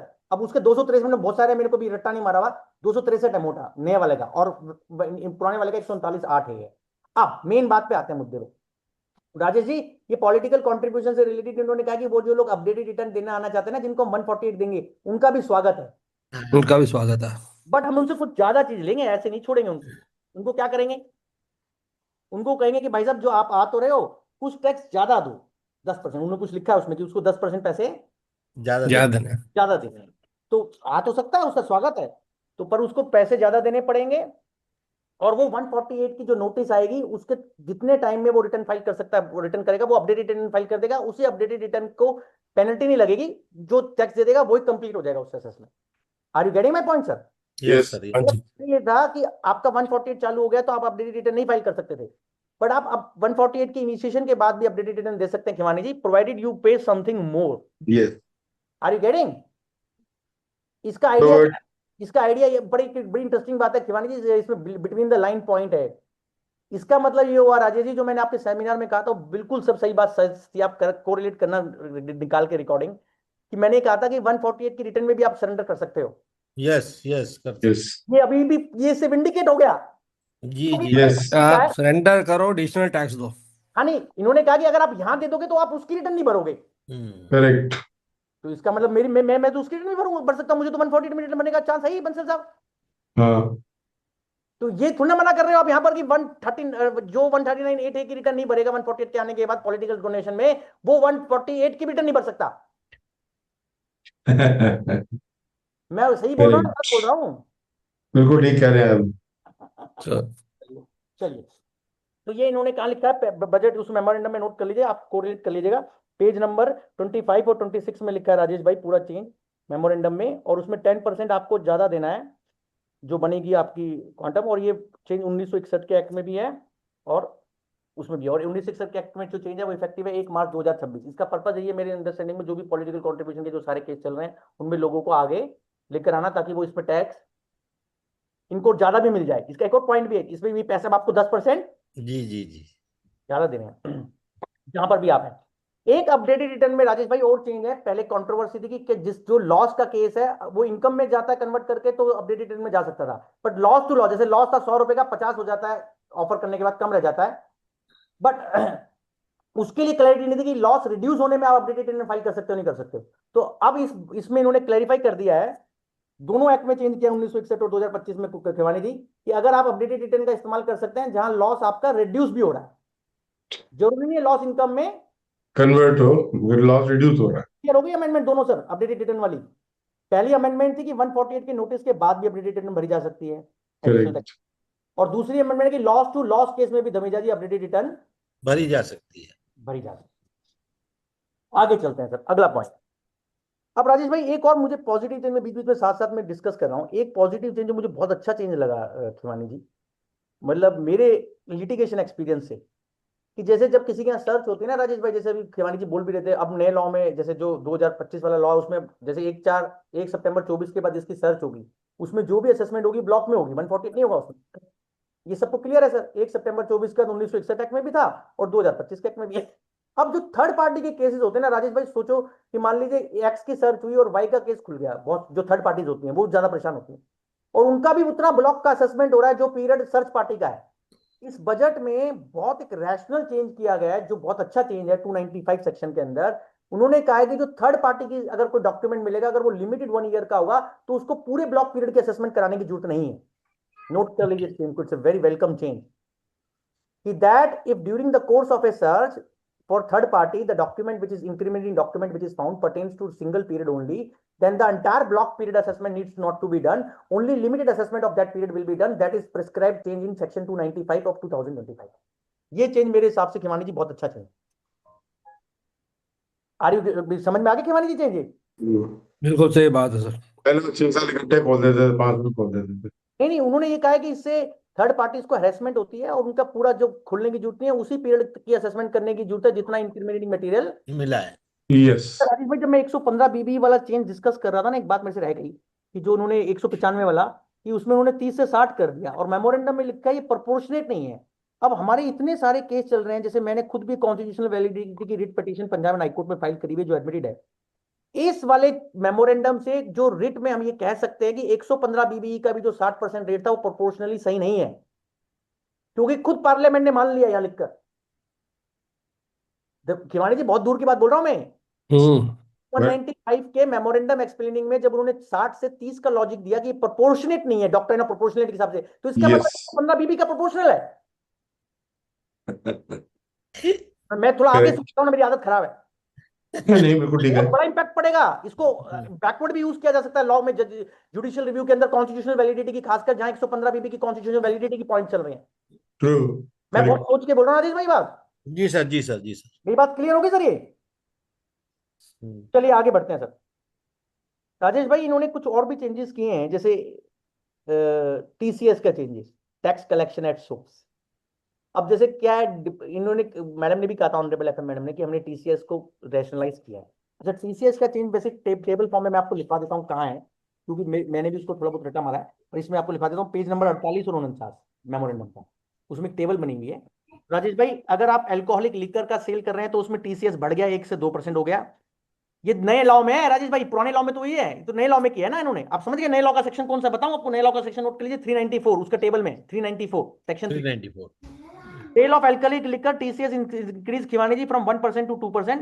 तेंदू लीव्स का जो था वो 5 से 2 हो गया, वो घट गया। अल्कोहल का बढ़ गया, तेंदू लीव का 5 से 2 हो गया। स्क्रैप और मिनरल का बढ़ गया, 1 से 2% हो गया। अब जो मेजर चेंज है, जो मैडम ने बोला भी है मैडम ने, एक तो लिबरलाइज रेमिटेंस स्कीम में जो मेडिकल के लिए और एजुकेशन के लिए पैसा जा रहा है, उस पर जो 5% का टीसीएस होता था वो अब कितना होगा? 2%। जी। और जो ओवरसीज, सबसे इंपॉर्टेंट बात इन्होंने लिख भी दी कि हमारा this will address the concern of shifting of business from domestic tour operators to overseas tour. उनको ओवरसीज टूर ऑपरेटर का बिजनेस जा रहा था, हमारे डोमेस्टिक टूर ऑपरेटर के पास नहीं था, तो अग्रवाल साहब उन्होंने क्या किया कि जो ओवरसीज टूर प्रोग्राम पे टीसीएस की रिक्वायरमेंट 5% की थी, उसको भी कितना कर दिया? 2। तो लिबरलाइज रेमिटेंस स्कीम में जो मेडिकल और एजुकेशन के लिए पैसा जा रहा है वो 2%, बाकी 20% है अदर देन मेडिकलाइजेशन। और जो ओवरसीज टूर प्रोग्राम है वो 5% से, और 20% वो सब 2% हो गया। लिबरलाइज में वो जो दूसरे वाला है ओवरसीज टूर प्रोग्राम वाला, क्लियर है धमीजा जी चेंज? जी सर, जी सर। तो ये मेन जो राहत मिली टीसीएस में, वो कहां मिली? जो लिबरलाइज रेमिटेंस स्कीम के लिए पैसा एजुकेशन के पर्पस के लिए, मेडिकल ट्रीटमेंट के लिए जा रहे हैं, नंबर 1। नंबर 2, जो ओवरसीज टूर प्रोग्राम से रिलेटेड जो टीसीएस रिक्वायरमेंट थी 520% की, उसको 2% कर दिया। और ये चेंज कब से इफेक्टिव है? 1/4/26 से, सेक्शन 394 कौन से लॉ का? 2025 के लॉ। 2000। अब वो पॉलिसी चेंज, अब जैसे खिवानी जी एक बात समझ रहे थे, हमारे बड़े हैं, मेरे को हमेशा इनसे इतना मोटिवेशन मिलता है, जैसे पिता तुल्य हैं, और ये भाई तुल्य भी, दोस्त तुल्य भी, तीनों रूप में खिवानी जी। तो मैं आपको ये बात इसलिए नहीं कह रहा हूँ चलाने के लिए सर, मेरी बात मन से कह रहा हूँ, क्योंकि आपने एक बात बोली थी कि कपिल भाई ये चेंज ही होते रहते हैं, चेंज ही होते रहते हैं। अब देखिए बायबैक, देखिए सर ये कैसा लॉ है सर, कभी कुछ हो रहा है, कभी, मेरे को तो याद ही नहीं पिछली बार कब चेंज हुआ था सर, ये लास्ट टाइम हमने कब लास्ट ईयर चेंज हुआ था, हाथ में 1 साल लास्ट ईयर चेंज हुआ सर। कभी 1 साल डिविडेंड में होता चेंज है, नहीं है, कभी जुलाई कैपिटल गेन बन जाता है, कभी कैपिटल गेन बन जाता है, कभी डिविडेंड बन जाता है। अब क्या बना है? आपका कैपिटल गेन बन गया। कैपिटल गेन आ गया दोबारा से सर, फिर मिनॉरिटी और मेजॉरिटी को डिस्ट्रीब्यूट कर दिया उन्होंने। देखिए, मैं पहले ही गिव अप कर रहा हूँ, सरेंडर कर रहा हूँ। पहली मेरे अक्टूबर बस की 2006। ऐसे चेंजेस को समझाना नहीं है अग्रवाल साहब, जो इतनी फ्रिक्वेंटली चेंज होते हैं, मेरी सारी शक्तियां फेल हो गई हैं। मैंने 10 बार उस बायबैक के चेंज को समझने की कोशिश करी धमीजा जी, मैं ऑल ड्यू ह्यूमिलिटी से बोल रहा हूं, मेरे समझ पल्ले नहीं पड़ रहा। मैं पल्ला नहीं पड़ रहा तो कहने से तो ना, आपको कोई साहब आपको बुलाया हुआ स्पीकर और ऐसे थोड़ा ना बोल सकते हो कि नहीं पल्ले पड़ रहा, कुछ तो बता के जाओगे। कभी सर वो हर साल चेंज करते हैं कि कपिल भाई के समझ में आ जाए, कभी तो समझ आए। ये मधुर भाई भी हैं, जैसे इंद्रेश जी बोलते हैं ना, इंद्रेश जी हमारे कथावाचक हैं, ऐसे ही बोलते हैं। सेक्शन 2 क्लॉज 40, सर आपके वृंदावन के अंदर तो कुछ, हमारे वृंदावन, राजेश भाई वृंदावन मथुरा गए, ऐसी ऐसी बातें हैं जैसे आप वही भाषा से बोल रहे हैं, इतना मधुर बात से। राजेश भाई बायबैक में 240 के अंदर चेंज किया, 2025 वाले में किया है। पहली बात तो खिमानी जी ये चेंज उसमें नहीं है, 2019 में नहीं है, 2025 में। 2025 में इन्होंने क्या किया, डिविडेंड से उसको बायबैक को हटा दिया, अब कैपिटल गेन में डाल दिया। उसके लिए भी इन्होंने एक बड़ा इंटरेस्टिंग चेंज किया, क्योंकि टैक्स ज्यादा है, प्रमोटर के हिसाब से टैक्स ले, प्रमोटर से कुछ एडिशनल टैक्स ले रहे हैं। ये समझ में नहीं तो है, नोट करिए क्या है वो, सेक्शन 69 है, तभी तो मैं आपको कह रहा था मुझे समझ में नहीं आया। this is very abrupt, strange. Section 69 है 2025 के एक्ट का, जिसमें टेबल बनाई है और उसमें बता रखा है कि कौन, depending upon promoter domestic company है या कोई अदर देन डोमेस्टिक कंपनी है, उसके हिसाब से शॉर्ट टर्म लॉन्ग टर्म पे जो कैपिटल गेन राइज होगा, ये कौन सा बायबैक वाला, उसके हिसाब से टैक्स रेट डिसाइड होगा। अग्रवाल साहब समझ में आ रही मेरी बात? जी सर, जी सर, जी सर। कोई बात नहीं सर। मेन इसमें बात ये थी कि अब ये डिविडेंड नहीं रहा 1426 के लॉ 2025 वाले लॉ में, ये बन गया, कैपिटल गेन बन गया है। इसकी स्थापना सेक्शन 69 के अंदर है 2025 के एक्ट के अंदर। आप वहां जाएंगे, आपको उसका टेबल पर मिल जाएगा, उस टेबल से पढ़ेंगे तो आपको उसका टैक्स रेट समझ में आ जाएगा। जाना चाहिए। नहीं आएगा तो समय के अनुसार आ जाएगा, जब भी समय आएगा, क्योंकि अभी ये दोनों लॉ की जो मैरिज चलेगी, दोनों लॉ के अंदर की कहां से क्या हो रहा है, 1961 में क्या हो रहा है, 2025 में, इसमें बहुत सारी चीजें अभी। एक मैडम ने बड़ी अच्छी चीज बोली थी शुरू में बजट के सर, आज की में आप सबने नोट करी नहीं करी, कि नए लॉ के रूल्स और फॉर्म्स बन के आने वाले हैं। आएंगे। कब आएंगे सर? एक चर्चा ये थोड़ी पता है, कैबिनेट एम्प्टर है sir, that you be beware, the taxpayer be beware. Minimum alternate tax उनको प्यारा लगता है, मिनिमम ऑल्टरनेट टैक्स का क्रेडिट अच्छा नहीं लगता है, वो कहते हैं मैट फाइनल है, 15 से 14 दे दिया, क्रेडिट वापस ले लिया, नए रिजिम में जाओगे तब ले लेंगे उतने परसेंट, 25%। यही बात है अग्रवाल साहब, सही रट्टा मारा मैंने? बहुत बात कोशिश तो कुछ की ऐसे। मैंने समझने की। बिल्कुल बिल्कुल। वो कह रहे हैं मैट 15 से 14 लोगों को नए में डालना है, उतना ही क्रेडिट देंगे जितना वो 25% तक के टैक्स का, बाकी जी। मैट फाइनल है। खिवानी जी यही बात है, और 15 साल ठीक तक है, की आई। मैं नोट कर रहा था इस बात को। चलिए सर, इसमें 3-4 चेंजेस और हैं जो बड़े इंपॉर्टेंट है अगले बुलेट पॉइंट में जो आपको लिखवा रहा हूँ। एक तो इन्होंने चेंज ये किया राजेश भाई कि जो मोटर एक्सीडेंट क्लेम से कंपनसेशन मिलता है, इंटरेस्ट मिलता है, उस पे ना तो टीडीएस कटेगा ना वो टैक्सेबल होगा। ये चेंज कहाँ किया गया? नए एक्ट के अंदर है, एक 2025 वाले में। आप नोट कर लीजिए, सेक्शन 11 के साथ एक शेड्यूल है, शेड्यूल 3, उसके अंदर एंट्री नंबर 38B, नोट करिए, entry number 38B in schedule 3 of 2025 act, that motor accident related interest awarded will not be taxable and it will be exempt, and even there will be no TDS requirement. That corresponding change is also made in the relevant TDS section. Are you getting my point, sir? एक चीज और, जैसे इन्होंने employ contribution जो देते हैं, ये बड़ा कंट्रोवर्शियल मुद्दा रहा है ईपीएफ वाला, कि जो एम्प्लॉय से कंट्रीब्यूशन आता है उसको आपको डिडक्शन कब मिलेगी, जब कौन सी ड्यू डेट तक जमा करा दोगे, तो रिटर्न फाइलिंग किया उसके लॉ की ड्यू डेट तक। लॉ की ड्यू डेट की। तो अब उन्होंने चेंज कर दिया, नोट के लिए 2025 के लॉ में चेंज है, ये अच्छा जी। चेंज है। उन्होंने कहा कि रिटर्न फाइलिंग की ड्यू डेट तक जमा करा दोगे तो भी आपको हम डिडक्शन दे देंगे। दे देंगे। सेक्शन 29 है सर। कौन सेक्शन है? 29। 29। तीसरा चेंज सर, एक इन्होंने कहा है कि जो लोग दुखी हो जाते हैं एओ के पास, ये बड़ा इंटरेस्टिंग है राजेश भाई, ये बड़े सुनने वाली बात है, कि वो कह रहे हैं जो लोग एओ डिडक्ट, जो जिनको कम टैक्स कटाना है ना, जैसे जो ऋषि पेने की साहब वो अप्लाई कर रहे हैं लो टैक्स के लिए, नील टैक्स के लिए, वो कह रहे हैं एओ से दुखी हो गया, उसके लिए हम एक ई प्रोसेसिंग की स्कीम लाएंगे, और वो आकर ऑटोमेटेड एप्लीकेशन फॉर्म, उसको फिर कंप्यूटर से डिसाइड किया जाएगा, उसमें एप्लीकेशन ऑफ माइंड होगा नहीं होगा ये एक अलग बात है, उसको डिसाइड किया जाएगा और दिखा जाएगा कि उसको, धमिया जी सही हंस रहे हैं, इनको एप्लीकेशन ऑफ माइंड पता है, तो वो कह रहे कंप्यूटर से होगा और कंप्यूटर डिसाइड कर देगा और उसको राहत मिलेगी, ई प्रोसेसिंग होगा उन टीडीएस एप्लीकेशन का, तो बड़ी अच्छी बात है, ये नोटिफाई हो जाएगी। ये उन्होंने मैडम ने बजट कि हम स्कीम बनाएंगे इसकी। इसके आगे एक और बड़ा इंटरेस्टिंग चेंज है राजेश भाई, जिसमें उन्होंने नॉन रेजिडेंट के लिए लिखा है सेक्शन 397 में, और मैं नोट कर लीजिए हाँ कहाँ है ये जो e processing of low TDS वाला, ये section 395 sub section 6 new law के, section 395 sub section 6 of the new act, जो ई प्रोसेसिंग होगी टीडीएस एप्लीकेशंस की। जो नॉन रेजिडेंट सेलर है, इंडिया में इमूवेबल प्रॉपर्टी बेच रहे हैं, बायर इंडिया का इंडिविजुअल है, उसको 10 नंबर ना लेना पड़े, जैसे वो रेजिडेंट के लिए था वैसे ही नॉन रेजिडेंट के लिए भी कराया उन्होंने सेक्शन 397 में नए लॉ के। आपको समझ में आई बात है किवानी जी? जहां नॉन रेजिडेंट सेलर है बंसल साहब और रेजिडेंट बायर है इंडिविजुअल, तो उसको 10 नंबर ना लेना पड़े, पेन से गुजारा हो जाए बिना 10 की मुसीबत में, वो सेक्शन 397 के अंदर उन्होंने 2025 के एक्ट में चेंज कर दिया। तो सर ये मैट हो गया, टीसीएस हो गया, मोटर एक्सीडेंट हो गया, एम्प्लॉय प्रोविडेंट फंड हो गया, ई प्रोसेसिंग हो गया। आगे बढ़ते एक राजेश भाई, इन्होंने जो फॉरेन एसेट्स है ना, जिनके पास वो ब्लैक मनी लॉ वाले छोटे जी लोग, जी जी। तो रिपोर्टिंग रह गया था, उनका एक स्कीम बनाया है, और उसके लिए बोला है उन्होंने फास्ट डीएस। फास्ट डीएस का मतलब फॉरेन एसेट डिस्क्लोजर समथिंग, उसका बहुत बड़ा नाम है, उस बजट में है। उसके अंदर खिवानी जी क्या है कि एक टेबल है पूरा, कि जैसे आप जो इनकम डिक्लेयर कर रहे हैं या आप असेट डिक्लेयर कर रहे हैं और आपका कितना अमाउंट है, उसके हिसाब से आपको देना है।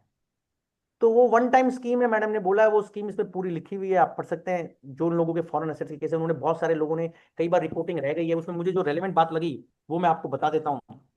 उसमें एक बड़ी इंटरेस्टिंग बात ये है कि जिन लोगों से ना डिस्क्लोजर रह गया, इनकम का कुछ नहीं है अजीत भाई, बड़ी इंपॉर्टेंट बात है कि asset located outside India acquired from income arising और arising from outside India during the period in which assessee was non resident, इसमें 1 लाख रुपए की आपको अमाउंट देना है और value of asset located outside India does not exceed 5 crore रुपए होना चाहिए। मतलब ये इसके लिए इन लाए हैं ताकि आपको वो पूरे ब्लैक मनी लॉ के झंझट में ना पड़ना पड़े। ये एमएनएसटी टाइप हो गया कि आपने डिस्क्लोजर नहीं किया था असेट का, तो खिवानी जी आप जी 1 लाख रुपए दे दो तो आपका सब कुछ माफ है, प्रोवाइडेड आपका 5 करोड़ रुपए से ऊपर असेट की वैल्यू नहीं है। नहीं है। और जो दूसरे वाला है उसमें बहुत ज्यादा है, अगर आपने इनकम वगैरह नहीं दिखाई भी इनकम में नहीं दिखाई तो उसमें फिर आपको बहुत पैसा देना है, उसमें टैक्स भी देना है और उसके ऊपर भी देना है उतना अमाउंट। जी जी सर, जी सर। आप समझ रहे मेरी बात है? 2 केसेस है जहां आपने इनकम भी नहीं दिखा रखी ना, वो अलग है। और जैसे अनडिस्क्लोज फॉरेन इनकम या अनडिस्क्लोज असेट जिसकी इनकम भी नहीं दिखा रखी वो अलग ऊपर है। तो कहने का तात्पर्य सर ये स्कीम बनी हुई है। बाकी मैंने जो अपनी तरफ से, अच्छा हाँ एक और बात थी, रिपील और अलाइनमेंट, 2 चीजें और है राजेश भाई, रिपील और अलाइनमेंट। रिपील में चेंज है सेक्शन 536 के अंदर, उसमें उन्होंने ये लिखा है कि अभी देखिए आप 2025 का एक्ट बने हुए ज्यादा टाइम नहीं हुआ, पर इस वाले बजट फाइनेंस बिल के अंदर एक बहुत सारे चेंजेस हम लोगों को ऐसे मिलेंगे जहां इन्होंने 2025 के एक्ट को 1961 के एक्ट के साथ अलाइन किया है और उसकी करेक्शन एरर्स को सही किया है। आप कहेंगे इससे क्या फर्क पड़ता है गुल साहब, पर इससे समझ में तो आता है ना कि गाड़ी किस तरफ जा रही है। तो 536 एक सेक्शन है 2025 के एक्ट का चाय पिला दी। जिसमें और सेविंग क्लॉज है खिवानी जी, और ये लिखा हुआ है कि जो पुराने एक्ट की चीजें 1961 की वो 2025 के एक्ट में कैसे ट्रांसफॉर्म हो। मैं सिंपल भाषा में समझा रहा हूं, जो चेंज अब हुआ है वो नोट कर लीजिए 536 सबसेक्शन 2 क्लॉज एच में। This is important change sir 536 2H में, कि अगर किसी चीज के ऊपर पहले आपने टैक्स नहीं दिया, कोई डिडक्शन ले ली और वो बाद में जाकर टैक्सेबल बन जाती है किसी रीजन की वजह से, स्टैट्यूटरी रीजन से, वो 1900 एक्ट तो नहीं रहा और टैक्स कहां लगेगा फिर, टैक्स 2025 के एक्ट में लगेगा, ये इन्होंने प्रिस्क्राइब कर दिया है। आप समझ गए अग्रवाल साहब कि किसी चीज के ऊपर आपने कोई बेनिफिट ले लिया था पुराने लॉ में 1961 में, और वो बेनिफिट बाद में विड्रॉ होकर वो टैक्सेबल हो जाता है किसी सब्सिक्वेंट इवेंट की वजह से, हैपनिंग की वजह से, तो वो टैक्स कहां लग जाएगा 2025 के एक्ट में उसके ऊपर लग जाएगा। और चेंज को उन्होंने कहां किया है 536 सबसेक्शन 2 क्लॉज एच में किया है। बहुत सारी अलाइनमेंट करी है इन्होंने। अलाइनमेंट होता है ना, जैसे गाड़ी की अलाइनमेंट होती है व्हील्स की, मैं ऐसे सोचा था 1961 के एक्ट को 2025 के एक्ट के साथ मैच कर दी।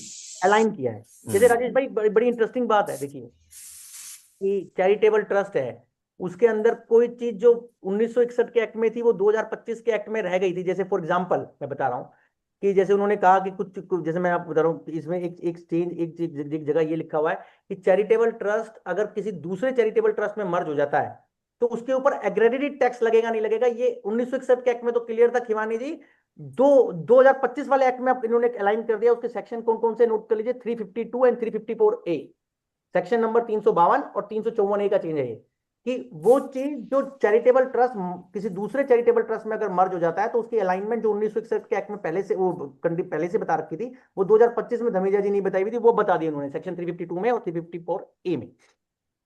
ऐसे ही उन्होंने एक दो चीजें और थी जो चैरिटेबल ट्रस्ट की नहीं थी, वो भी इन्होंने यहाँ प्रोवाइड कर दी। एक राजेश भाई इसमें ड्यू डेट का बहुत इंपॉर्टेंट चेंज है सेक्शन 263 में, कि रिटर्न फाइलिंग की ड्यू डेट, की ड्यू डेट क्या होगी।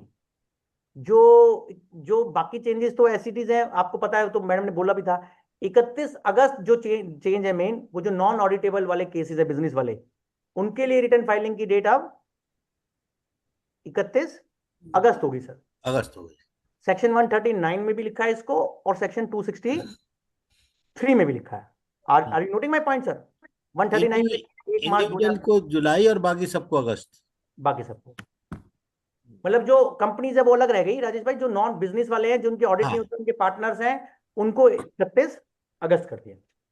तो मैंने राजेश भाई मोटा मोटी जितना मेरे से बन पड़ा भाई साहब मैंने हो गया, बाकी इसको फिर जब किसी और दिन भी आपसे और डिस्कस करेंगे, और कोई क्यूरी वूरी जैसे किसी की कुछ है तो हम ले सकते हैं सर, जितना ठीक है मुझे भाई। आएगा। तो राम कोई क्वेरी है तो मुझे लगता है 3 क्वेरी आई हुई हैं सर। एक अभिलाष जी पूछ रहे हैं, what happens for 153D approval which does not have been but final assessment order mentioned। तो भी ये में अप्रूवल वर्ड लिखा ही नहीं है, असेसमेंट वर्ड ही लिखा हुआ। असेसमेंट है सिर्फ। और जबकि जबकि दिन वाला सर्कुलर था उसमें तो नोटिस वर्ड भी है, अप्रूवल वर्ड भी है, कम्युनिकेशन वर्ड है, वो तो खिवानी जी बहुत वाइड है। ठीक है। इसलिए मैंने आशीष आपसे जी, बात कही ना, अभी तो बहुत बड़ी लड़ाई इसमें चलेगी कि सर्कुलर का इंटरप्ले विद सेक्शन 292 बी, ये बहुत बड़ा इशू बनेगा। fees is dependent on changes in income, 1,000 for 1 lakh and 5,000 for 5 lakh। ठीक है, ये तो इसमें तो क्वेश्चन थोड़ी है कोई। आशीष जी पूछ रहे हैं, will 428 be applicable for default in filing even the TDS 206C oblique SFT 61A returns? Current existing fees is 200 rupees per day। कल के देता हूं एक बार दोबारा से ना, क्योंकि कई बार क्या हाँ। होता है कि आप पूछ रहे हो ना 428 में, आप पूछ रहे हो, देखो भाई साहब उसमें लिखा है failure to furnish a return of income. 428 में तो failure to get accounts audited, failure to furnish a report from an accountant, ये तीन चीजें हैं आशीष जी। सेक्शन 428 के अंदर क्लॉज ए में तो जो रिटर्न ऑफ इनकम है वो 263 वाली है, जो नॉर्मल रिटर्न ऑफ इनकम होती है। क्लॉज बी में राजेश भाई रिवाइज रिटर्न है, जो मैंने बताई, जिसका 1000 5000 है। क्लॉज सी में ऑडिट वाली है बात, 75,000 या 1.5 लाख। और क्लॉज डी में है अकाउंटेंट वाली। Are you getting my point? और उसमें जी जो सर। भाई एक जगह आप जो बोल रहे हो ना, वो आप नए एक्ट में, क्योंकि इन्होंने पेनल्टी का कुछ चेंजेस डाला है उसके अंदर, और उसमें कुछ उसको बढ़ाया भी है, करा भी है, वो आप सर्च मारोगे मेमोरेंडम में तो आपको मिल जाएगा। हाँ बंसल साहब क्या पूछ रहे हो? सर बंसल साहब कुछ पूछ रहे हैं राजेश भाई। आप पूछो बंसल साहब, पूछिए आप। म्यूट हटाइए पहले, हाँ, पहले बंसल साहब म्यूट हटाएं फिर करेंगे ना। बंसल जी पूछिएगा। बंसल जी, म्यूट हटाइए, अनम्यूट कीजिए पहले अपने आप को। अभी भी म्यूटेड हो?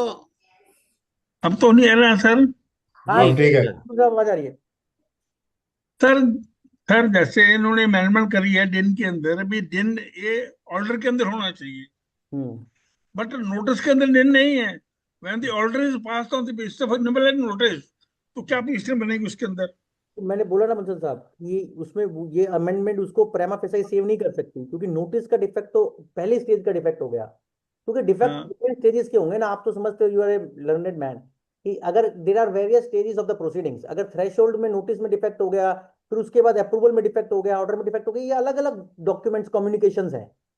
अब जो 292 बी की अमेंडमेंट है वो असेसमेंट को टारगेट कर रही है।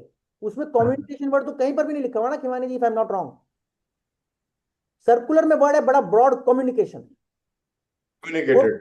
कॉम्प्लिकेटेड कर दिया है उसको। Latest take a practical situation, Bombay high court ने एक ऑर्डर दिया सर अभी लेटेस्ट ही, कि जहां एक अप्रूवल थी स्पेशल ऑडिट की, उस पर डिन नहीं था, जी जी सर, जी यस, सर। उसको क्वैश कर दिया। अभी जनवरी 2026 का ऑर्डर है, जस्टिस बीपी कोलाबा वाला साहब। अभी अभी मैंने पढ़ा। तो हाँ जी वो सर। मेरी अंडरस्टैंडिंग में इससे नहीं होगा। और दूसरा जो सबसे इंपॉर्टेंट बात है बंसल साहब, कि इसमें लिखा है इन्होंने कि जो लास्ट लाइन की ना, if the assessment is referenced, ये वर्ड का क्या मतलब है? ये अभी तक ये सबसे बड़ा डायकोटॉमी है, ये लैंग्वेज कैसे यूज करी इन्होंने?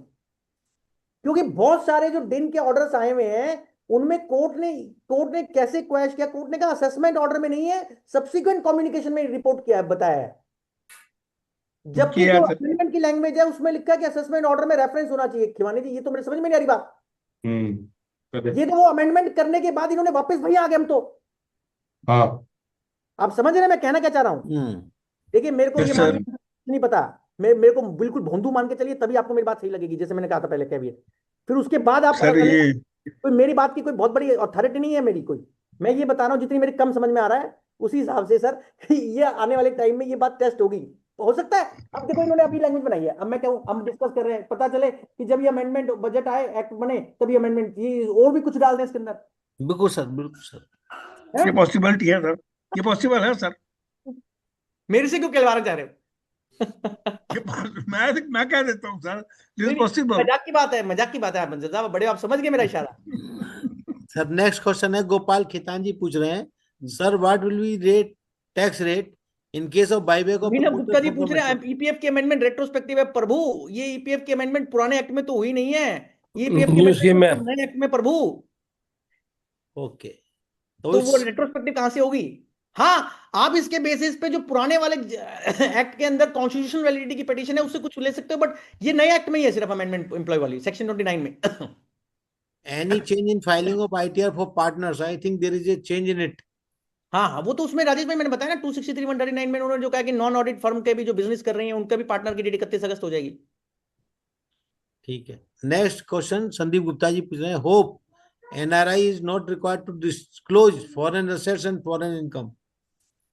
ये मुझे होप समझ नहीं आई सर, क्या होप है कि भाई साहब वो तो NRI is not required.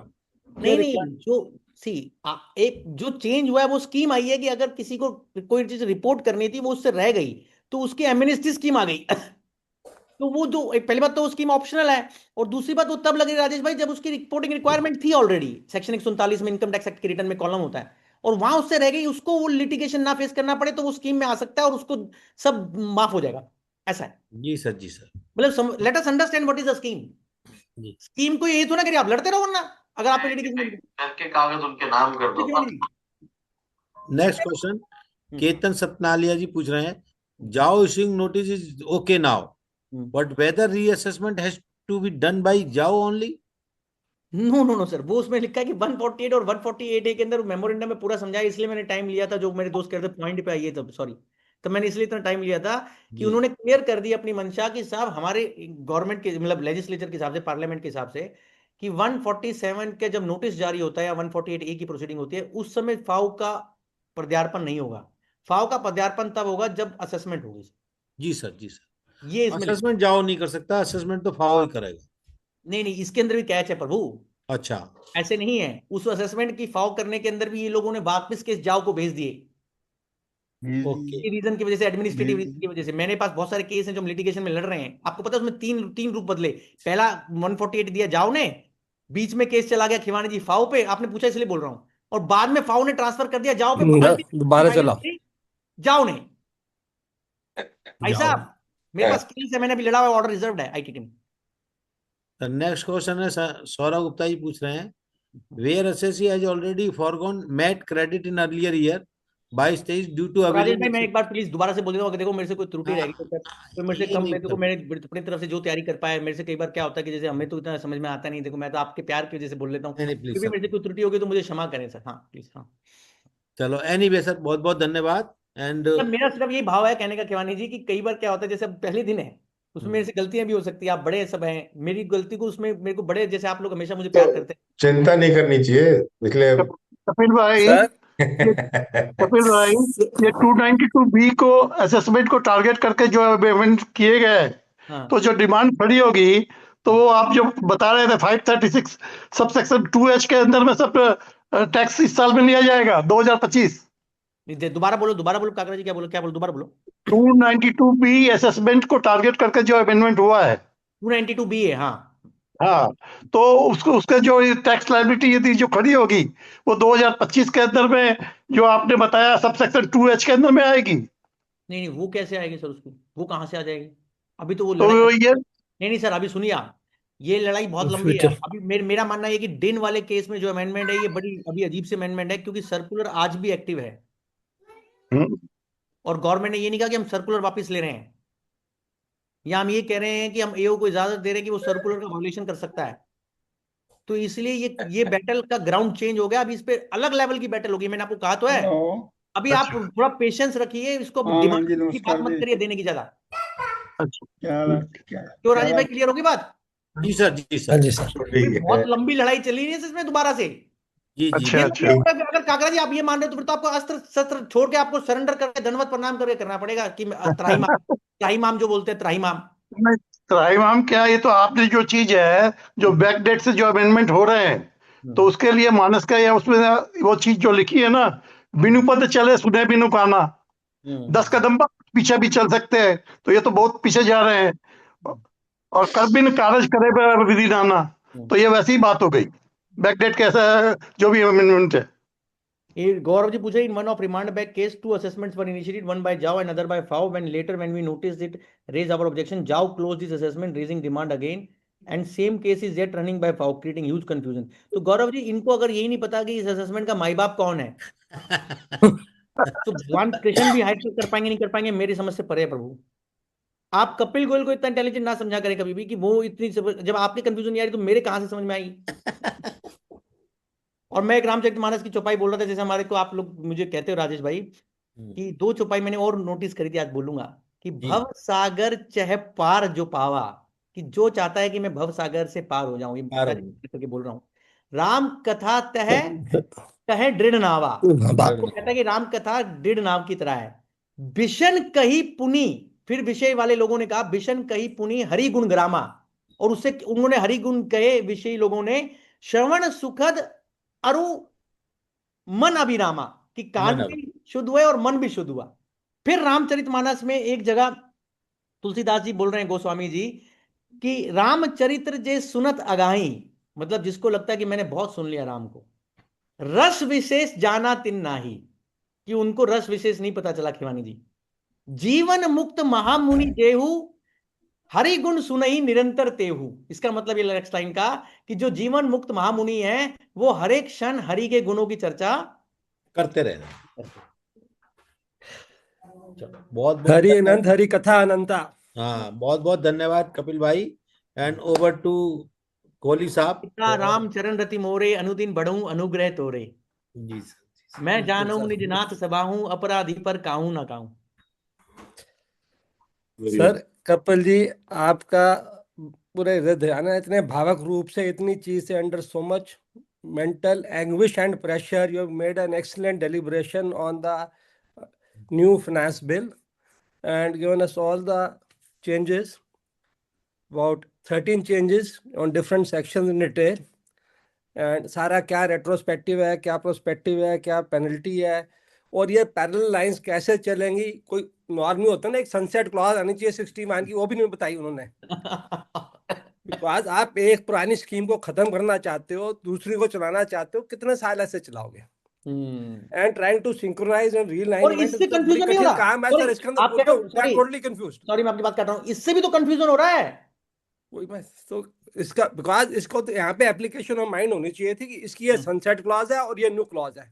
हाँ जी, हाँ जी। अब जैसे अभी थोड़ी देर पहले बता रहे थे कि FAO का अलग है ऑर्डर, उसने ऑर्डर पास कर दिया, उन्हें खुद ही नहीं पता अब कौन से जाओ इसका मालिक है, FAO इसका मालिक है। हाँ।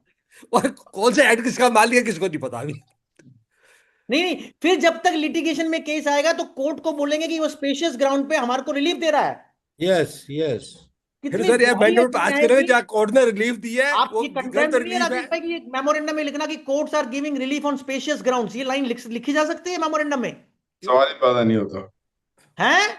This is to be justice का हुआ सर। कर रहे हैं सर, इट इज बिकमिंग फिर टोटली। अगर इस देश में, हमारे देश में हमें जो रिलीफ मिल रहा है वो स्पेशियस ग्राउंड पे मिल रहा है, तो फिर इसका मतलब तो सारा जुडिशियल रिव्यू और सब अपीलेट सिस्टम खत्म हो जाना चाहिए। खत्म हो जो और एग्जीक्यूटिव और IRS ऑफिसर जो वही चलना चाहिए। बिल्कुल बिल्कुल सर, बिल्कुल। स्पेशियस ग्राउंड मेरे हिसाब से बहुत कंटेम्पचुअस वर्ड है।